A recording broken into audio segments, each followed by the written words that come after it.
பணம் சேர்க்க சீனர்களின் நூதன வழி. சீனாவின் பொருளாதாரம் பலவீனமடைந்து வரும் நிலையில் பெண்கள் தங்கள் குடும்பங்களின் சேமிப்பை அதிகரிக்க புதிய வழிகளை தேடுகிறார்கள்.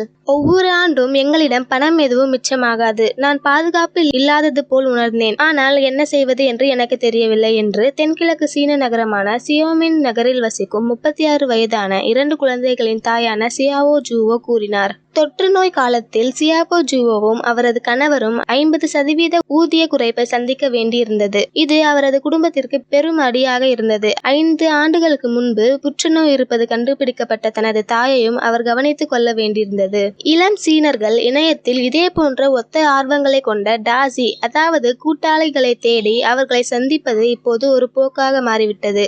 ஆனால் ஒன்றாக பயணம் அல்லது உடற்பயிற்சி செய்வதற்கு பதிலாக சியாவோ ஜூவோ பணத்தை சேமிக்க விரும்பும் நபர்களை தேடினார். சேவிங் டாஜி என்ற ஹேஷ்டாக் முதலில் 2023 பிப்ரவரியில் சீனாவின் இன்ஸ்டாகிராம் பதிப்பான சியா ஹாங்ஷுவில் தோன்றியது. இதுவரை 17 லட்சம் பார்வைகளை அது பெற்றுள்ளது என்று தரவு பகுப்பாய்வு நிறுவனமான நியூஸ் ரேங்க் தெரிவித்துள்ளது. வைபோவில் தொடர்புடைய தலைப்புகள் மில்லியன் கணக்கான முறை பார்க்கப்பட்டுள்ளது. சரியான எண்ணிக்கையை பெறுவது கடினம். ஆனால் குறைந்தபட்சம் ஆயிரக்கணக்கான மக்கள் இப்போது ஆன்லைன் குழுவில் இருந்து சேமிப்பு கூட்டாளிகளை கண்டறிந்துள்ளனர் என்று சமூக ஊடக ஆய்வில் இருந்து தெரிய வந்துள்ளது. பெரும்பாலான உறுப்பினர்கள் 20 முதல் 40 வயதுக்குட்பட்ட பெண்கள். அவர்களில் பலர் தாய்மார்கள். சிலர் தங்கள் குழந்தைகளின் கல்விக்காக சேமிக்க விரும்புவதாக சொல்கிறார்கள். அங்கு கல்விக்கான செலவு அதிகம். பங்குகள், வீடுகள் உட்பட்ட சில முதலீடுகளே லாபகரமானவை என்பதால் சிலர் ரொக்க பணத்தை வைத்திருக்க விரும்புவதாக கூறுகிறார்கள். பொருளாதாரம் இப்பொழுது தள்ளாடி வருவதால் சாத்தியமான வேலை இழப்புகள்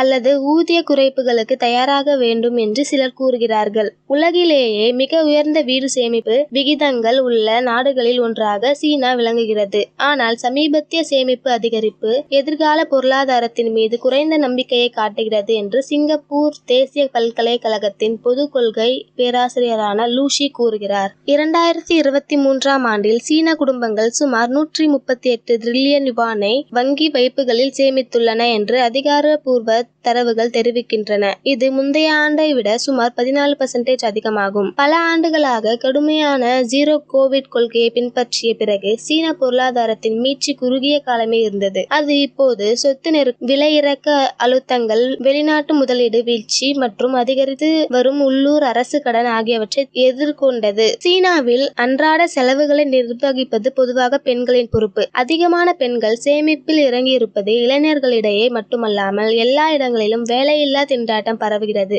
என்பதற்கான ஒரு அறிகுறியாகும் என்று டாக்டர் லூ கூறுகிறார். சமீபத்திய அதிகாரப்பூர்வ தரவுகளின்படி வேலையின்மை விகிதம் தொடர்ந்து 3 மாதங்களாக அதிகரித்துள்ளது. தனிநபர்களிடையே காணப்படும் சேமிப்பதற்கான வலுவான விருப்பம் சீனா தனது பொருளாதாரத்தை மறுசீரமைப்பதை மிகவும் கடினமாக்கும். முந்தைய தசாப்தங்களில் விரைவான வளர்ச்சியானது உள்கட்டமைப்பு, முதலீடு மற்றும் குறைந்த உற்பத்தி விலை ஆகியவற்றால் உந்தப்பட்டது.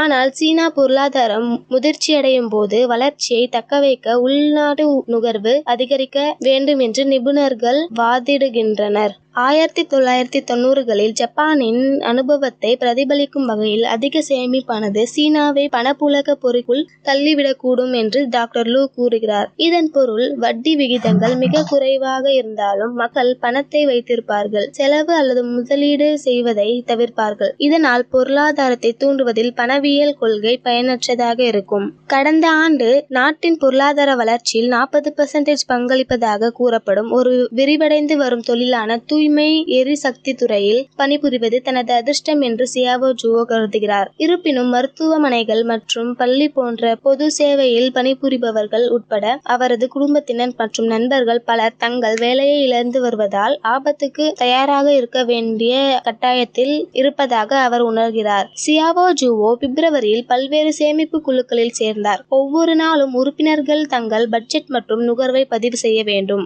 திடீர் தூண்டுதல் காரணமாக வாங்கல்களை அவர்கள் பரஸ்பரம் தடுக்கிறார்கள். ஒரு உறுப்பினர் 5000 யுவான் விலையில் ஒரு சொகுசு பையை வாங்க ஆசைப்பட்டார். மற்ற பெண்களிடம் பேசிவிட்டு அவர் 1000 யுவானுக்கு குறைவான விலையுள்ள ஒரு செகண்ட் ஹேண்ட் பையை வாங்கினார். சியாவோ ஜூவோ பணத்தை சேமிக்கும் சில தந்திரங்களையும் கற்றுக்கொண்டார். எடுத்துக்காட்டாக 1 முதல் 183 யுவான் வரையிலான தினசரி சேமிப்பு இலக்கை குறிக்கும் 365 செல்கள் உடைய இதய வடிவ விரிதாளை கொண்ட மொபைல் பயன்பாட்டை பற்றி அவர் அறிந்து கொண்டார். ஒரு வருடம் கழித்து அவரால் சுமார் 34,000 யுவான் சேமிக்க முடியும். மேலும் பலர் பணத்தை சேமிக்க விரும்புவதைக் கண்டு அவர் வியப்படைந்தார். தாங்கள் அனைவரும் ஒன்று என்ற உணர்வு இந்த சேமிப்பு கூட்டாளிகள் மீது அவருக்கு ஏற்பட்டது. நான் தனியாக இந்த இலக்கை அடைவது கடினமாக இருந்திருப்பினும் என்றார் அவர். கர்ப்பமாக இருக்கும் ஒரு ஆசிரியரான டாஜியுடன் சியாவோ ஜுவோ நல்ல நண்பனானார். மாதாந்திர சேமிப்பு இலக்கை அடைந்த பிறகு சியாவோ ஜுவோ ஆன்லைனில் இளஞ்சிவப்பு ரோஜாக்களை ஆர்டர் செய்வது 2000 கிலோமீட்டர் தொலைவில் உள்ள கன்ஜூவிற்கு டெலிவரி செய்தார். சியாவோ ஜுவோவின் ஷாப்பிங் உந்துதல் குறைந்துள்ளது. முன்பெல்லாம் சூப்பர் மார்க்கெட்டில் தனக்கு விருப்பமான எல்லா பொருட்களையும் அவர் விருப்பம் போல் வாங்கிவிடுவார். ஆனால் இப்போது மளிகை சாமான் பட்டியலை தயாரித்து அதன்படி வாங்குகிறார். சேமிப்பு கூட்டாளிகளை கண்டுபிடித்து 1 மாதத்திற்கு பிறகு அவர் தனது செலவுகளை 40% குறைத்துள்ளார். ஒரு வருடத்தில் 1,00,000 யுவானை சேமிக்க முடியும் என்று அவர் நம்பிக்கையுடன் இருக்கிறார். இது முன்பை விட 10 மடங்கு அதிகம். டாஜி வைத்திருப்பது பணத்தை சேமிக்க உதவியது என்று மற்ற பெண்களும் கூறுகிறார்கள். இப்போது தனது உணவை தானே சமைப்பதாகவும் தேவையற்ற ஷாப்பிங்கை குறைத்து கொண்டதாகவும் ஒரு உறுப்பினர் கூறுகிறார். வேலையில் தன்னை மும்புறமாக வைத்துக் கொள்வதன் மூலம் அதிகம் சேமித்ததாகவும் அதிக செலவு இல்லாத புதிய பொழுதுபோக்குகளை ஆராய்வதாகவும் மற்றொருவர் கூறுகிறார். சில பெண்கள் மிகவும் பாரம்பரியமான சேமிப்பு முறையை தேர்ந்தெடுத்துள்ளனர். அதாவது ரொக்க பணத்தை வீட்டில் வைத்திருப்பது. சீனாவில் சுமார் 70% மக்கள் மொபைல் பேமெண்ட்களை பயன்படுத்துகின்றனர் என்று ஸ்டாடிஸ்டா தெரிவிக்கிறது. எனவே கையில் பணம் வைத்திருப்பது மிகவும் அசாதாரணமானது.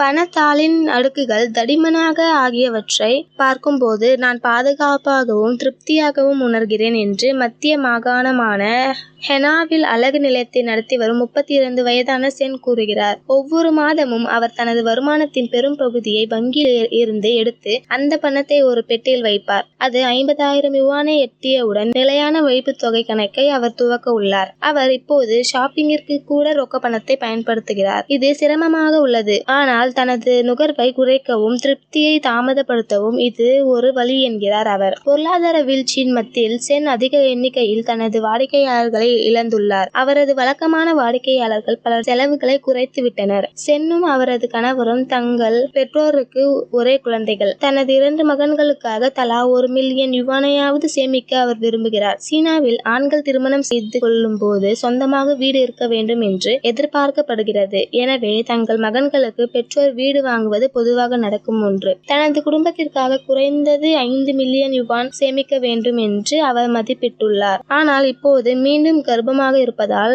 இது ஒருவேளை போதுமானதாக இருக்காது. கடந்த காலத்தில் என்னிடம் சேமிப்பு திட்டம் எதுவும் இருக்கவில்லை. ஆனாலும் கொஞ்சம் பணம் மீதம் இருந்தது. இப்போது சேமிப்பது மிகவும் சவாலானதாகிவிட்டது. கையில் ரொக்க பணம் வைத்திருப்பது என் கவலையை குறைக்கிறது என்று அவர் குறிப்பிட்டார்.